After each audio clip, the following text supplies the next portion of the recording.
Et salut YouTube, on se retrouve pour un nouvel épisode de Ça fait réfléchir où on parle du bouquin Que fait la police et comment s'en passer de Paul Rocher. La dernière fois, on a parlé du financement de la police, de la quantité d'effectifs, de son équipement et on en a conclu que essentiellement, il y a un mythe policier qui est plutôt faux de dire que la police est sous-financée. Aujourd'hui, on s'intéresse à un nouveau chapitre qui s'appelle Une police surdimensionnée. On va se pencher sur un deuxième mythe policier qui est celui de dire que le travail des policiers, c'est de courir après les délinquantes, criminels. Ce chapitre, il commence de la manière suivante. Loin de subir une paupérisation, la police n'a jamais été aussi bien dotée. Conséquemment, jamais l'encadrement policier de la vie quotidienne n'a été aussi prégnant. Ce fait établi, on rencontre généralement un autre mythe sur la police. Le gonflement de l'institution serait la réponse à une situation objective en matière de criminalité qui se dégrade d'année en année. L'emprise policière ne serait donc pas l'expression d'un projet de réorganisation autoritaire du pays, mais d'une évolution regrettable de la société. Elle serait dictée par des circonstances extérieures à la volonté des gouvernements successifs depuis 30 ans. Or, ce deuxième mythe ne résiste pas plus à l'examen des faits que le précédent. L'analyser est néanmoins très instructif pour comprendre la France contemporaine, car l'emprise policière est d'autant plus démesurée que rien n'indique sa nécessité. Au contraire, les données trahissent une police totalement surdimensionnée. Et ce chapitre, il va être divisé en sous-parties, et on commence par une sous-partie qui s'appelle « Un pays plutôt calme ». Essentiellement, on va parler du niveau de la criminalité dans le pays. Et pour connaître le niveau de criminalité dans le pays, on peut se baser sur une chose qui s'appelle les enquêtes de victimisation. Le principe, c'est qu'au lieu de se contenter de regarder les chiffres des ministères de l'Intérieur, pour ce qui est de la criminalité, on va aller voir les gens dans la population et recenser le nombre de gens qui s'estiment victimes d'un crime. Globalement, en cherchant les victimes, on a plus de chances de couvrir tous les cas plutôt qu'en cherchant les crimes qui ont été répertoriés par l'institution de répression. Et donc, a priori, on aura une analyse plus complète et large du nombre de crimes dans la population. Comme le précise la sociologue Renée Zoberman, de nombreuses infractions à la loi pénale, ne parvenant jamais à la connaissance des institutions chargées de les réprimer, ne pouvaient apparaître dans les statistiques que celles-ci produisaient. La mise en place d'enquêtes de victimation au milieu des années 1980 a rompu cette dépendance aux statistiques policières et judiciaires. Elle mobilise un nouveau type de source, à savoir le témoignage des victimes, et permettent ainsi de mesurer de manière plus fiable les atteintes contre les biens et les personnes, comme les vols, destructions et dégradations, ainsi que les agressions non mortelles. Et donc cette manière de recenser a priori plus de crimes, elle nous montre un truc assez étonnant. C'est que quand on compare ces chiffres obtenus à ceux de la police, on se rend compte que les chiffres de la police dépassent ceux des enquêtes de victimation. Ce qui est globalement étonnant, puisque a priori, on vient de dire que les enquêtes de victimation permettaient d'être plus complets dans la recherche de différents crimes perpétrés dans la société. Alors, il y a probablement un problème qu'on puisse en détecter plus parce que reporte la police. Et une des premières explications avancées, c'est le fait qu'on a qualifié de délit de violence par la police certains faits qui n'entraînent pas notamment une incapacité de travail. Si on prend par exemple un Jordan Bardella qui se fait casser un œuf sur la tête, ça va être comptabilisé comme un acte de violence. Alors que, on peut en discuter, sérieusement. À ce propos, Zoberman est catégorique. Depuis le milieu de la décennie 1990, les enregistrements policiers sont plus un indicateur de la frénésie législative que de l'évolution de la violence sérieuse, et seules les enquêtes sont désormais utilisables pour avoir une idée de son niveau et de son évolution. Alors que les données de la police, dépourvues de protocoles, de mesures fiables, affichent sans surprise une hausse continue des agressions, les enquêtes indiquent au contraire une légère augmentation au cours des années 1980 et au début des années 1990, puis une stagnation et une baisse depuis 2002. Loin d'un ensauvagement, la réalité correspond tout au plus à une stagnation durable des agressions qui, dans l'absolu, n'affecte qu'une partie minime de la population. Et cela, en dépit du fait que sur la même période, la tolérance est devenue moindre vis-à-vis de certaines violences, comme les violences conjugales. En ce qui concerne les violences sans contact, menaces, attitudes menaçantes, intimidations, etc., et les cambriolages, on observe une évolution similaire. Quant aux données sur les vols, on constate une baisse depuis le début des enquêtes systématiques au début des années 1990. Dans l'ensemble, sur les 30 dernières années, les chiffres concernant les actes qualifiés de délinquants sont stables. Et donc globalement, ces études jugées plus fiables par les spécialistes du sujet estiment que la délinquance, la criminalité n'a pas augmenté, mais au contraire a tendance à être stable, voire diminuer. Ce qu'on a déduit, c'est que les chiffres de la police ne mesurent pas réellement la criminalité, mais l'activité des policiers et des gendarmes. Et en fait, les policiers et leur hiérarchie sont donc tentés de gonfler ces chiffres. À la fois, les policiers, on peut se dire que c'est motivé par cette politique du chiffre dont on entend tant parler, mais aussi leur hiérarchie pour se donner un pouvoir plus important et un rôle plus important dans la société, en justifiant le rôle de leur institution. Si la manipulation de grandes bases de données s'effectue généralement à l'abri des regards extérieurs, le ministre de l'Intérieur, Gérald Darmanin, en a pourtant fourni une leçon magistrale, involontairement publique. À l'occasion d'une manifestation contre la loi sécurité globale le 13 décembre 2020, le ministre a tweeté en direct des chiffres d'individus ultra-violents arrêtés. 24 interpellations enregistrées 12 minutes après le début officiel de la manifestation. Au bout de 2 heures de manifestation, le compteur monte à 81, pour enfin atteindre le chiffre définitif de 142 interpellations. Se sentant vraisemblablement pousser des ailes, le ministre n'a pas vu que son opération pouvait avoir l'effet inverse que celui prévu. En effet, il a oublié que les suites judiciaires de ces interpellations sont vérifiables, et la vérification a abouti au constat que la grande majorité des interpellés n'a pas été poursuivi pour des faits de violence. Pire, ces nombreuses arrestations peu cordiales ont remis une pièce dans le jukebox des violences policières. En fin de compte, et malgré lui, le ministre n'a pas seulement permis de démontrer le caractère arbitraire des interpellations et la manipulation statistique qui en découle, mais aussi les pratiques violentes des forces de l'ordre. Par contre, ces enquêtes de victimation, elles souffrent d'un certain défaut, c'est qu'elles ne permettent pas d'enregistrer les comportements qui sont dits sans victime. Alors, en réalité, ces comportements dits sans victime ont des victimes, mais des victimes indirectes. Par exemple, dans les comportements qu'on peut qualifier de sans victime, il y a les ventes de produits illégaux, la fraude fiscale, la corruption. C'est des choses où les victimes sont pas directement victimes, ou alors sont victimes, mais aussi complices d'une certaine manière. En tout cas, on n'attend pas d'un ou une consommatrice de drogue d'aller porter plainte contre son dealer. A priori, c'est pas quelque chose qui se passe dans la réalité. Mais d'un côté, on se dit que la police, elle s'intéresse particulièrement aux trafics illégaux, notamment on entend particulièrement parler du narcotrafic, comme si c'était une priorité incroyable sur laquelle la police travaillait jour et nuit. Mais globalement, cette police, elle souffre d'un biais. Mais cet enregistrement est loin d'être représentatif. Au-delà des manipulations conscientes, les interventions policières génèrent des résultats biaisés dans la mesure où l'activité policière est traversée par des conceptions stéréotypées de la population. Par conséquent, la police s'intéresse à certains crimes commis par certaines personnes dans certains quartiers à une certaine heure de la journée. Inversement, elle se distingue par un entrain bien plus modéré en matière de fraude fiscale et de corruption. Pour faire partie du club très sélectif des personnes susceptibles d'en être coupables, il faut généralement remplir un critère central, être riche. Comme le souligne l'économiste Gabriel Zucman, la fraude fiscale est un sport de très riches. Chaque année, l'État français perd au minimum 13,3 milliards de dollars, soit 22% des revenus de l'impôt sur les sociétés.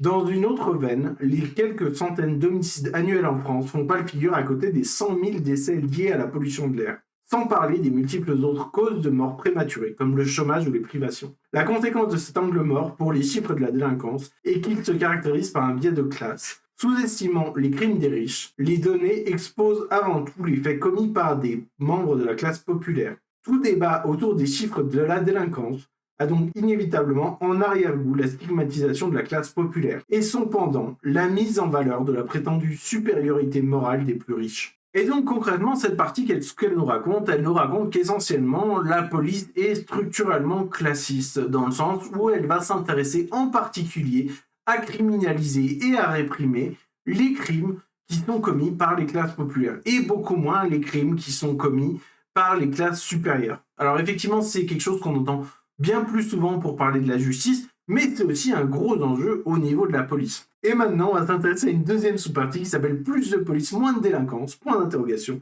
qui va s'intéresser à questionner est-ce que, avoir plus de police, ça permet de réduire la criminalité. Puisque globalement, on a montré que la criminalité, elle n'a pas augmenté, mais est-ce que ce serait pas justement parce que la police a gagné en moyens? En tout cas, c'est ce que défendent certaines personnes qui sont pour un réformisme de la police et ou un soutien brut et franc aux forces de police, en particulier aux États-Unis, et notamment Kamala Harris, qui était candidate à la présidentielle face à Trump. En s'appuyant sur une étude de Steve Mello, une partie du public, du coup, s'est opposée à la vague de remise en question de la police et son appel à réduire les fonds dépensés pour cette police. L'étude de Mello, elle estime que d'un point de vue purement économique, un policier supplémentaire, ça réduit les coûts de la criminalité de 352 000 $. Par contre, il faut bien avoir en tête que le coût du crime et son chiffrement, c'est une estimation qui est particulièrement difficile et qui peut souffrir de pas mal d'écueils.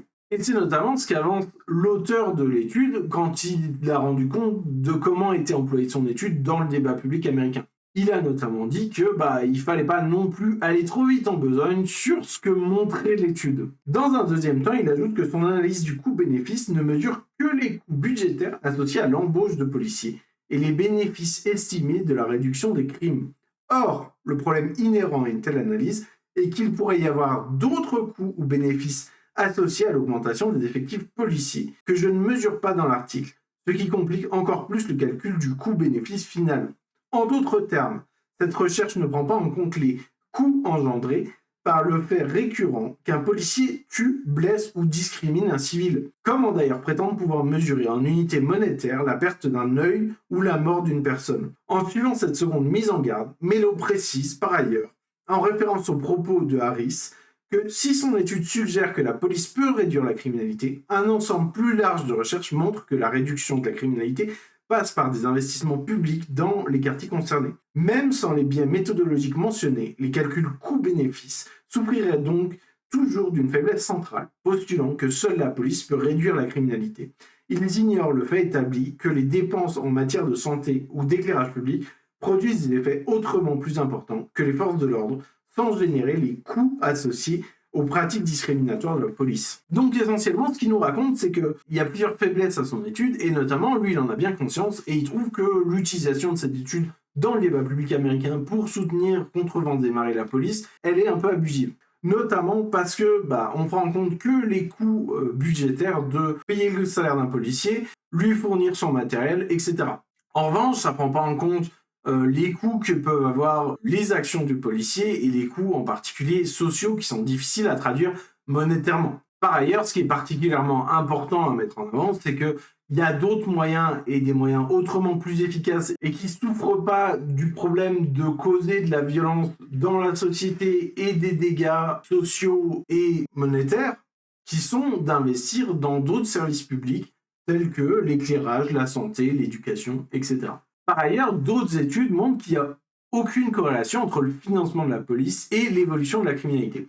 En d'autres termes, ça veut dire qu'il n'y a pas de lien entre le fait d'embaucher plus de policiers et de se dire que le crime va réduire. Et même les chiffres du ministère de la Justice américaine montrent eux aussi qu'une baisse des dépenses peut coexister avec une baisse de la criminalité et que notamment, il est tout à fait possible de faire baisser la criminalité déjà par d'autres moyens, mais qu'en plus, baisser les subventions de la police, c'est pas nécessairement augmenter la criminalité. Ces faits ne sont pas sans rappeler un ensemble d'études réalisées par la future lauréate du prix Nobel d'économie, Elinor Ostrom, et son équipe. Le résultat de leur évaluation de la performance des interventions policières est net. Dans toute cette série d'études, personne n'a trouvé un seul cas où un grand département de police centralisé a été capable de systématiquement dépasser la performance d'un département plus petit.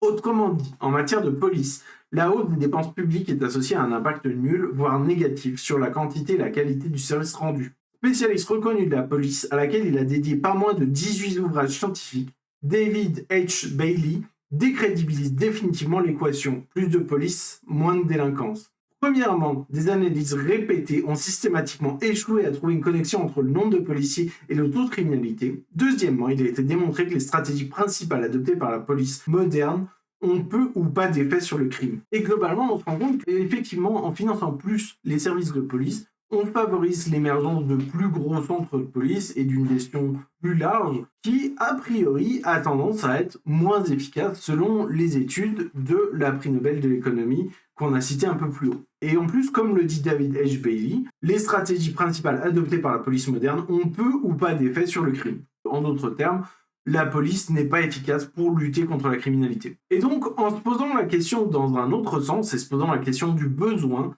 on se rend compte effectivement d'une dérive autoritaire. Puisque si la criminalité est restée stable en France et que le budget pour la police a augmenté, à l'inverse, en regardant les besoins pour l'éducation, le budget, lui, a diminué malgré que les besoins aient augmenté. Et donc, cette augmentation du budget de la police, elle n'est pas liée à la stagnation du crime, parce que le crime serait en augmentation sans quoi, mais elle est liée à une tendance autoritaire du pouvoir en place. Et on en vient à une troisième sous-partie qui s'appelle discrimination institutionnelle, racisme, où on va parler du racisme et de la police. Est-ce que la police est raciste ? La question reste entière. Le mode d'action de la police, c'est en premier lieu le contrôle d'identité. Il se déroule majoritairement dans des quartiers populaires et principalement à l'encontre de personnes racisées à l'initiative des policiers-policières. Le chercheur Sébastien Rocher souligne que les contrôles touchent 95 à 97%, ceux à qui on ne peut rien reprocher, ajoutant par ailleurs qu'ils n'ont pas le moindre effet dissuasif sur d'éventuels passages à l'acte. Inefficaces en regard de leurs propres objectifs, ces contrôles ont pour effet problématique d'accorder aux policiers un pouvoir discrétionnaire particulièrement élevé, qui s'exerce dans la pratique avant tout contre les non-blancs. En 2009, une étude pionnière en France a mis en évidence ce que les habitants des banlieues savent depuis longtemps. Selon les sites d'observation, les Noirs courraient entre 3,3 et 11,5 fois plus de risques que les Blancs d'être contrôlés.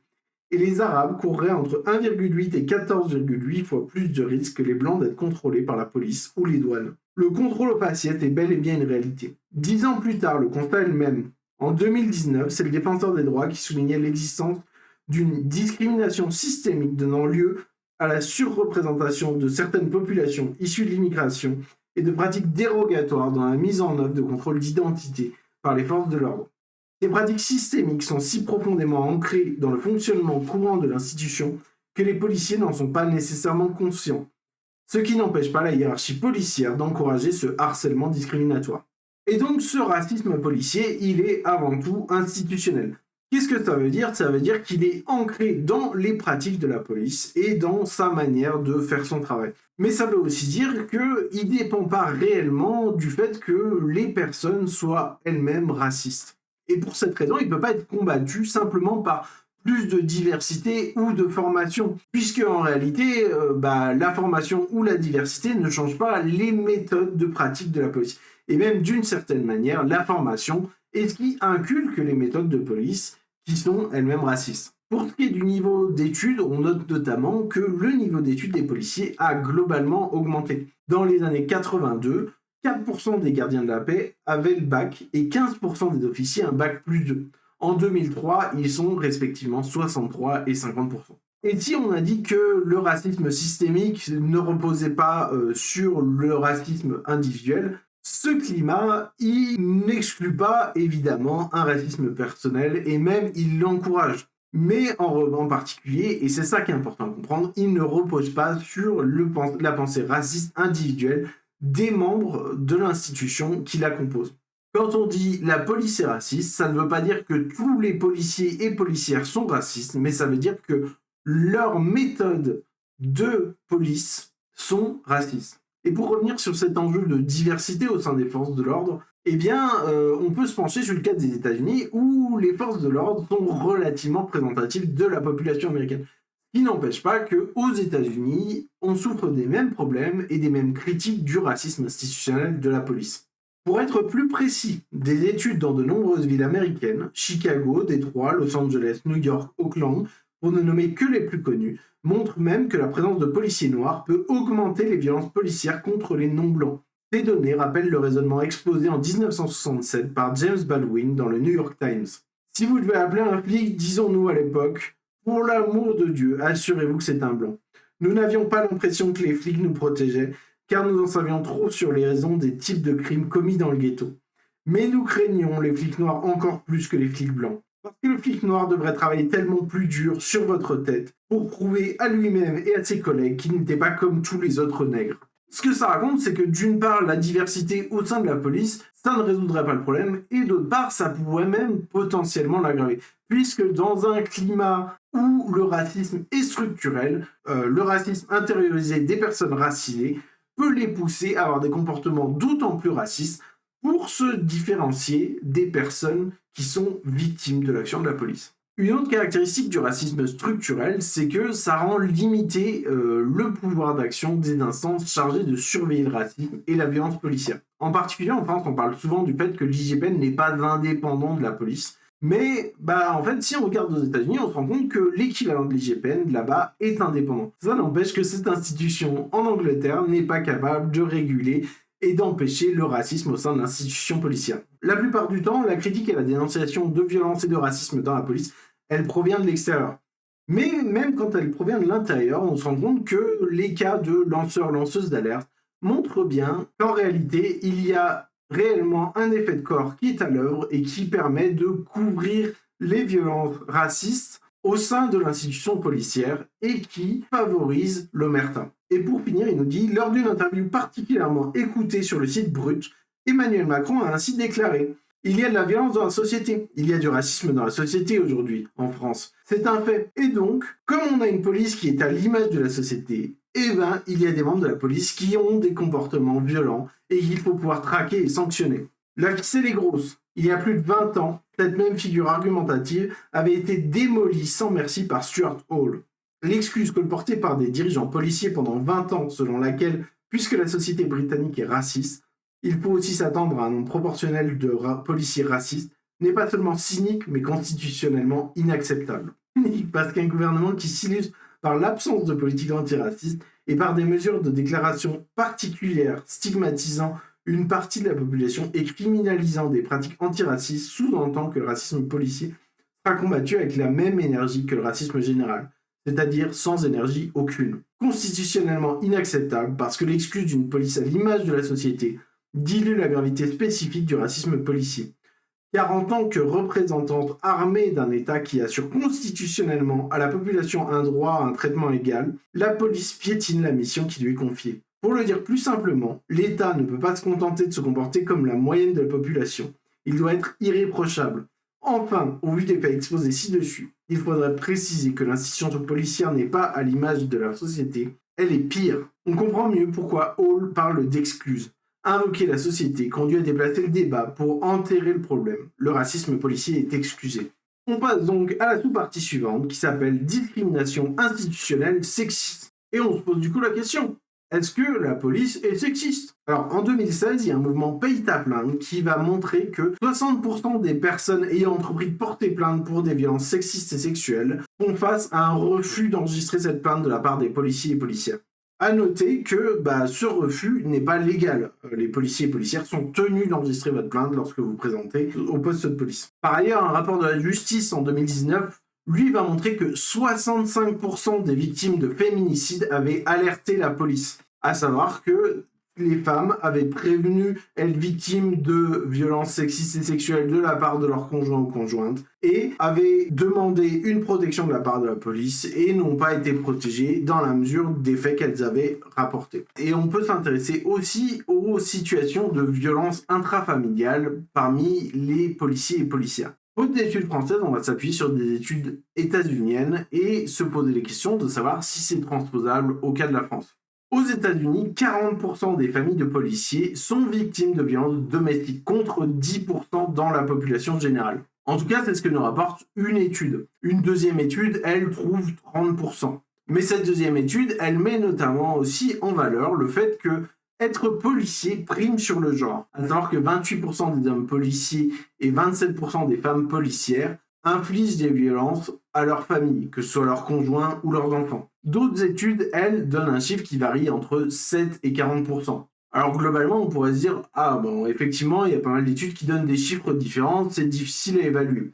Mais il y a un point à mettre en avant pour bien comprendre que tout ça, c'est de base déjà sous-estimé. Dans l'ensemble, il est important de garder à l'esprit que ces chiffres sous-estiment probablement la prévalence du phénomène, car ils reposent sur l'auto-évaluation de l'agresseur. On peut raisonnablement supposer que l'auteur d'une violence ne l'admettra pas toujours dans le cadre d'une enquête scientifique. C'est pour cette raison que plusieurs articles scientifiques faisant l'état de l'art sur la question tentent à privilégier la fourchette haute du taux. Si la quantification du phénomène provient des études anglophones, la situation française y ressemble fortement. Sur le fond, l'enquête journalistique Silence on cogne constate qu'en France, les violences conjugales par des policiers et gendarmes ne sont pas des cas isolés, mais un phénomène systémique. Concrètement, qu'est-ce que ça raconte? Ça raconte que, effectivement, les policiers et policières sont plus violents que la moyenne de la population au sein de leur famille. Mais aussi que c'est le cas aux États-Unis, mais aussi que ça peut être transposé en France très raisonnablement. Pour continuer sur le questionnement du sexisme de la police, on s'intéresse aussi aux violations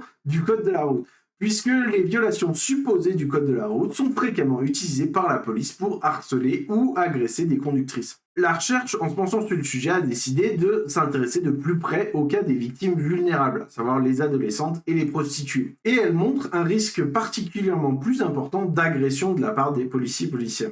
À ça, on peut rajouter que pour les femmes arrêtées, le commissariat peut devenir un lieu supplémentaire de harcèlement et d'agression.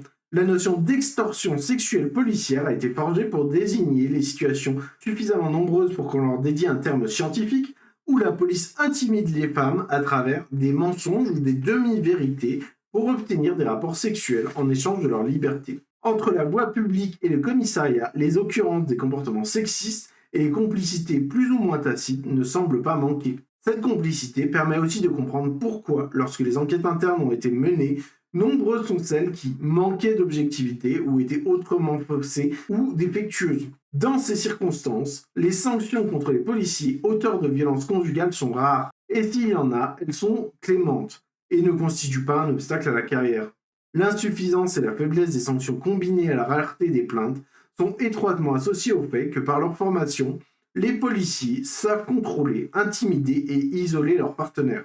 C'est ce qui conduit la professeure de droit Leigh Goodmark à souligner que les policiers sont des agresseurs habiles. Ils savent détourner les ressources professionnelles à leur propre avantage. Des chiffres qui valent le coup d'être rapportés, c'est qu'en 2018, 2019 et 2020, l'IGPN indique que les manquements en termes de sexisme commis par la police sont de, tenez-vous bien, 0. À savoir que l'IGPN estime qu'il n'y a eu aucun acte sexiste commis par la police pendant les années 2018, 2019, 2020, qui a priori devrait finir de convaincre que effectivement il y a une omerta et une manière de cacher le sexisme qui a cours au sein de la police. En effet, pour désinciter les victimes à prendre des mesures susceptibles d'entraîner des sanctions, les menaces à coups de c'est moi la loi, la plainte elle reviendra sur mon bureau, ou le chef me protégera reviennent très souvent. Et ce ne sont pas des paroles en l'air. Comme l'ont constaté les femmes qui ne se sont pas laissées intimider, le refus de plainte quand le conjoint est policier ou gendarme sont très nombreux. Quand la plainte est prise, il y a des propos pour persuader la victime de ne pas déposer plainte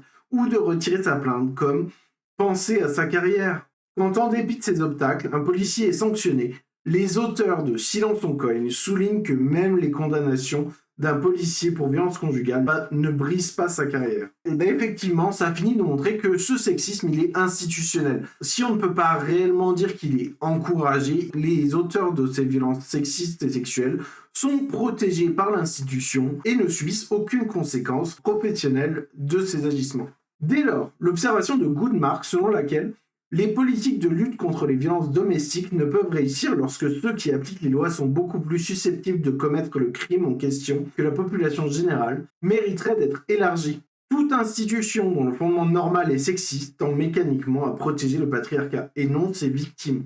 Lorsque fin janvier 2022, le représentant d'un syndicat policier a été invité à s'exprimer à la télévision sur un policier armé en cavale et soupçonné de féminicide, ses propos ont pu surprendre. Il faut vraiment être très prudent sur une enquête en cours comme ça. Prendre toutes les pincettes et surtout demander à ce collègue-là de se manifester très rapidement et de trouver une solution ensemble, mais qu'il ne se sente pas seul et qu'il ne commette pas l'irréparable. Quand on prend la mesure du sexisme institutionnel, on comprend mieux pourquoi l'irréparable n'est pas ici le féminicide, mais comme on peut le deviner, la possibilité que le policier recherché fasse usage de son arme contre lui-même ou d'autres personnes. Et ce constat, on pourrait aussi l'étendre par rapport à ce qu'on a vu précédemment avec le racisme et le suprémacisme blanc. On arrive donc dans la dernière sous-partie de ce chapitre qui s'appelle Gestion de l'ordre social, qui va traiter de ce que font réellement les forces de l'ordre et comment elles occupent leur temps. On va commencer par dire que de 2009 à 2018, le recours aux armes non létales a été multiplié par 9. Alors que les armes non létales, ça va des gaz lacrymogènes aux LBD en passant par les tonfas. Armes non létales qui, en réalité, peuvent parfois être létales dans certaines conditions, puisque des personnes ont été tuées par ces armes dites non létales. Entre 2009 et 2018, le recours aux armes non létales a été multiplié par 9. Une étude de l'association ACAT, Action des chrétiens pour l'abolition de la torture, a montré que, en réalité, ce phénomène, il n'est pas isolé dans l'histoire française. À savoir que le pic de violence qu'on expérimente de la part de la police en ce moment, c'est pas quelque chose de si rare et de si particulier que ça. Si on s'intéresse par exemple aux violences qui ont eu lieu pendant les 18 mois de la période Gilets jaunes et de la réforme des retraites, les street medics ont recensé 24 300 blessés, dont 3 000 qui ont nécessité une prise en charge d'urgence. Et si on y ajoute les blessures dues au gaz lacrymogène, on arrive au chiffre de 335 300 victimes en manifestation. De son côté, l'État, lui, a reconnu une part des victimes face à ça, mais une part très minime, à savoir 0,74% de celui rapporté par les street medics. À ça, il faut ajouter qu'évidemment, les street medics recensent les victimes qu'ils et elles constatent sur le terrain, mais ne sont pas en mesure d'assurer que ce sont les seules victimes. Donc ce chiffre est déjà sous-estimé. Côté policier, les blessures subies sont à 72% accidentelles. À savoir que dans la grande majorité, ce sont des policiers et policières qui sont blessés avec leurs armes ou avec leur équipement. Et ensuite, on va s'intéresser du coup aux chiffres d'outrage à agent. Alors, pourquoi c'est pas clair dans un premier temps, mais ça va venir. Si on regarde les chiffres pour outrage à agent de 1974 à 2009, en passant par 1992, ils ont évolué progressivement de 12 000 à 18 000, puis à 42 000. Les condamnations, elles, dans les années 90, étaient d'environ 10 000, puis d'environ 17 000 dans les années 2000. À savoir que la part de condamnation pour des faits rapportés d'outrage à agent a grandement diminué. On est passé d'un taux de condamnation de 56% à 46% entre les années 90 et 2000. Ce qu'on peut se dire, c'est que potentiellement, la justice ne dépendant pas de la police, ça fait que elle met en lumière cette différence de on va impliquer des gens dans des outrages à agents sans réelle preuve derrière, sans réelle raison de les arrêter et potentiellement faire des chiffres sans qu'il y ait de raison de suivre ces gens-là. Une deuxième manière de se poser cette question-là, c'est de se poser la question des gardes à vue. Notamment, entre 2002 et 2006, il y a plus 40% de gardes à vue qui ont lieu. Et en fait, ce chiffre, il est 2 fois supérieur au nombre de mises en cause. C'est-à-dire qu'une personne sur 2 quitte la garde à vue sans se voir rien reproché et rien est mis en cause dans aucun délit qui peut être poursuivi par la justice. Et plus loin que ça, seulement une personne sur 9 est incarcérée. Donc concrètement, parmi ces une personne sur 2, environ 1 sur 5 est réellement incarcérée après être poursuivie par la justice. Et ces chiffres, ils valident clairement pas le mythe du policier qui court après les voyous, puisqu'en réalité, il incrimine et l'incarcère au moins temporairement via des gardes à vue et via des accusations d'outrage à agent, au moins un grand nombre de personnes qui sont innocentes. En réalité, les affaires criminelles, ça dépasse pas 10% du temps de travail d'un policier.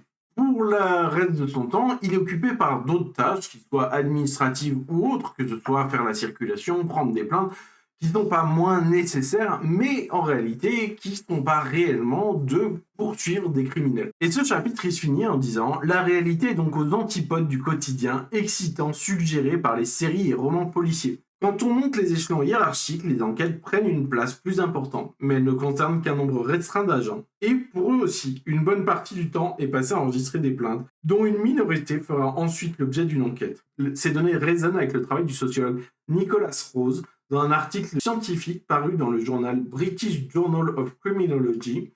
Il a résumé le travail de la police en les termes suivants. Évidemment, les programmes pour limiter la criminalité tiennent moins au contrôle du crime qu'à des préoccupations plus générales relatives à la gestion de l'ordre moral. En phase avec ce constat, le sociologue Ralph Jensen a montré que le critère premier déterminant l'intervention d'un policier est son appréciation d'une situation. Les lois et règles n'ont qu'une importance secondaire, et bien souvent, les forces de l'ordre n'en ont qu'une connaissance partielle. Maintenir l'ordre social, tel est le cœur du métier. Mais si, à défaut de lutter contre la délinquance, la police semble lutter avant tout contre une partie de la population, une nouvelle question se pose, la police contemporaine est-elle dysfonctionnelle, ou bien est-ce la période néolibérale qui fait pleinement remonter à la surface sa nature même? Concrètement, on finit en disant que l'action de la police, elle n'est pas tant dirigée par la loi que par leur connaissance limitée de la loi et leur valeur personnelle plus ou moins morale de ce qu'ils estiment être juste. Et globalement, ça pose effectivement tous les problèmes de la police qu'on a montré juste avant, à la fois leur vision classiste, sexiste, raciste, et on pourra en rajouter d'autres, sur la société. C'est tout pour ce chapitre. Si ça vous a plu, n'hésitez pas à partager, like. Et on se retrouve la prochaine fois pour parler des origines capitalistes de la police.